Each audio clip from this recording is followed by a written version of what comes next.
Hello friends, I am Kirti and welcome back to my channel. UPSC prelims 2021 का cut off analysis करेंगे, जो कि किन किन फैक्टर्स पे बेस्ड रहेगा वो देखेंगे। 5 से 6 ऐसे फैक्टर हैं जिन पे कट ऑफ बेस्ड रहता है, उसके अकॉर्डिंग ही कट ऑफ निकाला जाता है, कोई ऐसे ही अंदाज से नहीं निकाल दिया जाता है। और पिछले 5-6 सालों का जो पैटर्न रहा है, जो कट ऑफ रहा है, उसका भी एनालिसिस करेंगे। और साथ ही साथ अलग अलग कैटेगरी, एक्यूरेट तो कोई भी नहीं बता सकता है क्योंकि हमने पेपर डिसाइड नहीं किया है, ना ही किसी कोचिंग इंस्टीट्यूट वाले ने पेपर डिसाइड किया है। बट ये जो फैक्टर्स होते हैं और उनको देख के एक एक्सपेक्टेड कट ऑफ निकाला जा सकता है, वो मैं आपको बताती हूँ कि क्या रहेगा मेरे हिसाब से। और सबसे पहले एक बात कहना चाहूँगी आप लोगों को कि जो आंसर की डाली गई थी इस चैनल की तरफ से के भी, जो जीएस पेपर 1 की आंसर की थी, उसमें एक क्वेश्चन था राइट टू प्रॉपर्टी को लेके। उस पर काफ़ी थोड़ा सा डाउट आ रहा है लोगों को कि उसका लीगल वाला ऑप्शन बी सही है या डी सही है। ठीक है, मैंने आप लोगों को डी बताया था। इसका मतलब ये नहीं है, कई लोगों ने ऐसे गलत गलत कमेंट किए कि मैडम पहले आप अपने कंसेप्ट क्लियर कीजिए। यार, इतने 10 से 12 सालों की मेहनत है हमारी, 8-10 साल हो गए इस लाइन में आए हुए, इतने बार प्रीलिम्स मेंस इंटरव्यू निकाला। ऐसा नहीं है कि एक छोटा सा फैक्ट नहीं पता, वो तो लक्ष्मीकांत या कोई भी सिंपल जीके की कॉन्स्टिट्यूशन की बुक होगी, उसमें भी लिखा होगा कि राइट टू जो प्रॉपर्टी है वो एक लीगल राइट है। ठीक है, उसको मौलिक अधिकार से हटा के उसमें डाल दिया गया था। लेकिन वो डी, उसका ऑप्शन आंसर यदि सिंपल यदि क्वेश्चन बनता है, सिंपल यदि वे में देखा जाए पीएससी लेवल का, पीसीएस लेवल का, तो राइट जो ऑप्शन डी बी उसका करेक्ट आंसर हो रहा है। ऑप्शन बी की राइट टू प्रॉपर्टी जो है वो एक लीगल राइट है। ठीक है, लेकिन यदि उसका ट्रिकी देखा जाए, कठिन देखा जाए कि यूपीएससी का जो पैटर्न रहा है क्वेश्चन पूछने का पिछले 2-3 सालों में, एनालिसिस करके और करंट अफेयर से रिलेट करके जो पूछता है, तो उसके अकॉर्डिंग यदि देखा जाए तो उसका आंसर ऑप्शन डी आ रहा है, जो कि यूपीएससी का लेवल है। ठीक है, यूपीएससी के लेवल के हिसाब से देखा जाए तो। लेकिन इस बार का पेपर जो है वो सिंपल बनाया गया है, फैक्चुअल बनाया गया है, पूरा पैटर्न चेंज हुआ है, स्पोर्ट्स के भी डाले गए हैं और स्टैटिक ज़्यादा पूछा गया है। करंट से जो रिलेट करके पूछा जाता था तो वो तो पूछा गया है, बट स्टैटिक इस बार ज़्यादा पूछा गया है। एनसीईआरटी से जिन्होंने बेसिक अच्छा क्लियर किया है, जिन्होंने पढ़ा है, उनका काफ़ी अच्छा रहा होगा। तो ये इस तरीके की बातें नहीं होनी चाहिए। कुछ स्टूडेंट्स हैं जो गलत कमेंट करते हैं कि आप पहले अपना नॉलेज चेक कीजिए, ऐसा वैसा।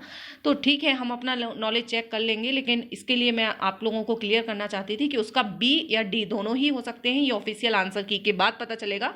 सिंपल लेवल देखा जाए, सिंपल आंसर तो उसका बी है, अदरवाइज उसका डी आएगा। ठीक है, अब चलिए देखते हैं एनालिसिस।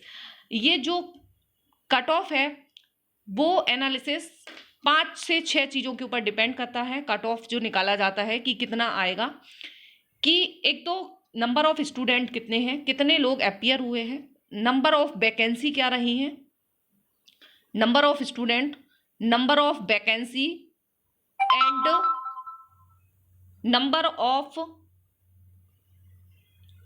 सीट्स।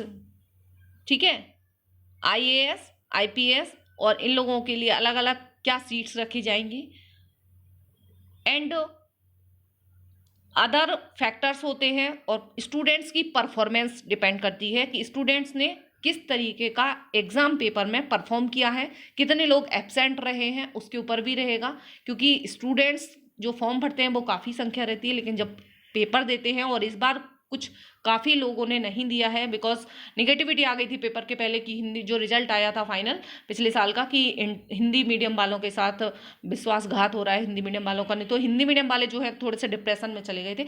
उसी को देख के उसका इम्पैक्ट इस पेपर पे पड़ा है, ऐसा लग रहा है, क्योंकि पूरा पैटर्न चेंज हुआ है। और हिंदी मीडियम वालों का जो आंदोलन एक तरीके से सोशल मीडिया के थ्रू हुआ है, उसका इम्पैक्ट पेपर में देखने को मिला है।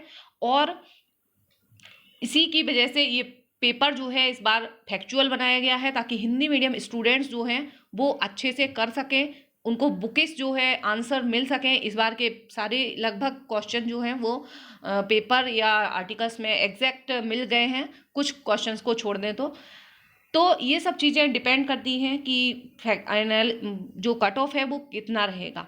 और कट ऑफ जो है इस बार का मेरे हिसाब से कम जाएगा।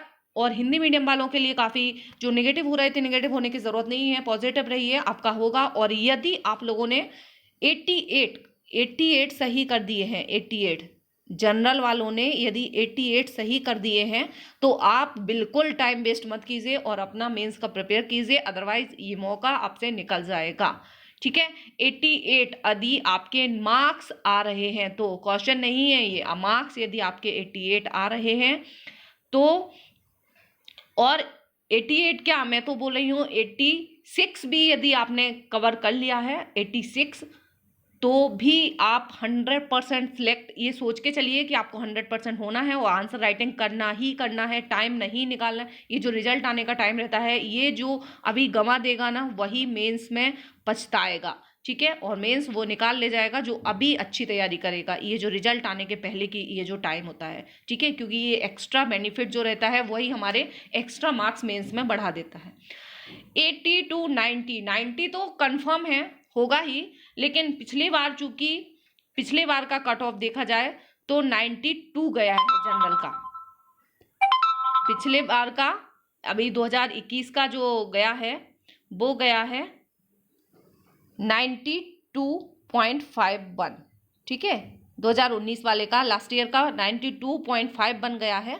तो इसके हिसाब से, और चूंकि इस बार vacancy, level of performance students का, और नंबर ऑफ स्टूडेंट्स और अदर फैक्टर जैसे कोविड के और ये जो आंदोलन हिंदी मीडियम, इन सब चीज़ों को यदि देखा जाए तो इसके हिसाब से, और पेपर का पैटर्न जो है वो काफ़ी चेंज हुआ है, फैक्चुअल एकदम से चेंज हुआ है, तो थोड़ा सा कम जाता है जस्ट पैटर्न चेंज होता है। तो इस बार जाएगा 90। ठीक है, 90 कन्फर्म है, 100% सेलेक्ट हो जाएंगे जिनका 90 है, बट 88, ठीक है, 88 वाले भी बिल्कुल कंफर्म रहे कि उनका होगा। 88 to 90 मैंने इसलिए रखा है कि 90 वाले को तो कंफर्म ही है, उनको तो कुछ सोचना ही नहीं है, बट 88 जिनका है वो कर सकते हैं। जनरल वाले 88, देन ओबीसी का देखते हैं, ओबीसी। ठीक है, ओबीसी का मेरे हिसाब से है 86, जनरल वालों के लिए 86 रहेगा। ठीक है, फिर कैटेगरी वाइज सबसे देखते जाते हैं। 86 जनरल वालों के लिए, और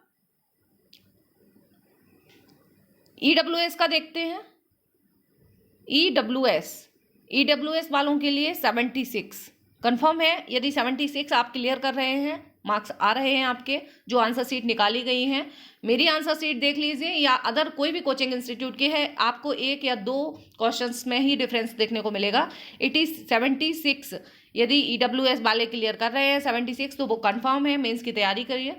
और एससी का देखा जाए तो 72, एससी का रहेगा 72, एससी वाले 72, एंड एसटी वाले 66। ठीक है, एसटी वाले 66, एकदम कम नहीं जाएगा, ऐसा नहीं है कि कम का मतलब ये है कि बिल्कुल ही कम हो जाएगा, लेकिन 66 कंफर्म है, इससे कम नहीं होगा, और प्लस माइनस 1-2 हो जाए तो बहुत अच्छी बात है, बट इतने वाले तो कंफर्म है, इनको सोचने की ज़रूरत नहीं है, और ना ही रिजल्ट का वेट करने की ज़रूरत है, वेट करोगे तो लेट हो जाओगे। अब देख लेते हैं कि पिछले सालों का कट ऑफ क्या रहा है। ठीक है, 2015 का यदि देखा जाए, 2015 का तो 107 था, 2016 का देखा जाए तो 116 था।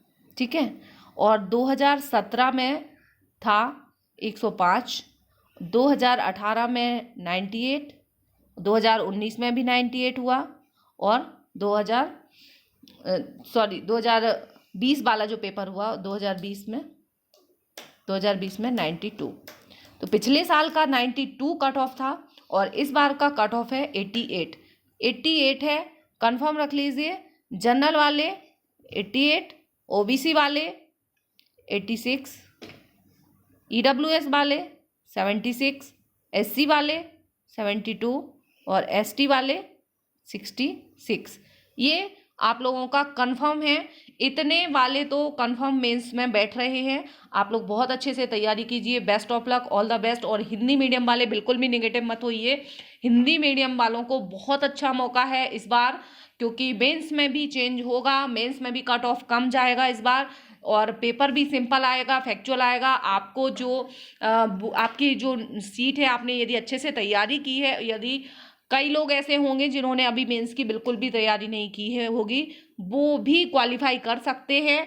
इन 3-4 महीनों में इतनी अच्छी तैयारी कीजिए। सबसे पहले आप बस एक भी दिन का, अभी तक आपने 1-2 दिन निकाल लिए हैं, बट अब टाइम वेस्ट नहीं करना है। यदि सीरियसली इस साल निकालना है तो आपको मेहनत करनी पड़ेगी। 10 से 12 घंटे आपको रेगुलर देने पड़ेंगे। 10 से 12 घंटे यदि आप रेगुलर देंगे तो आप जरूर जरूर जरूर क्वालिफाई कर जाएंगे। यदि आपने अभी बिल्कुल भी प्रिपरेशन नहीं की है, बस आपको अच्छा स्टडी मटेरियल चाहिए और बेस्ट आंसर राइटिंग प्रैक्टिस आपको करना है। ठीक है, आंसर राइटिंग प्रैक्टिस आपको करना है। अब मैं तैयारी करवाती हूँ, मैं इंदौर से हूँ, इंदौर में तैयारी करवाती हूँ, बट अभी आपकी इतनी जल्दी, जो लोग इंदौर में हैं, हो जाएगी। और लाखों की फीस नहीं लेती हूँ, बहुत कम हम अमाउंट में तैयारी करवाती हूँ, और मंथली बेसिस पे भी जिनको करना होता है उनका। बट जो लोग बाहर से हैं, जो लोग बाहर से तैयारी करना चाह रहे हैं, उनके लिए एक क्रैश कोर्स रिवीजन या टेस्ट सीरीज करवा सकते हैं, वो लोग कांटेक्ट कर सकते हैं। लेकिन जो लोग 2022 के लिए हैं, वो लोग रेगुलर तैयारी कर सकते हैं, इस चैनल के माध्यम से हमसे जुड़ सकते हैं। ठीक है, और चलिए मिलते हैं नेक्स्ट वीडियो में इसी तरह का।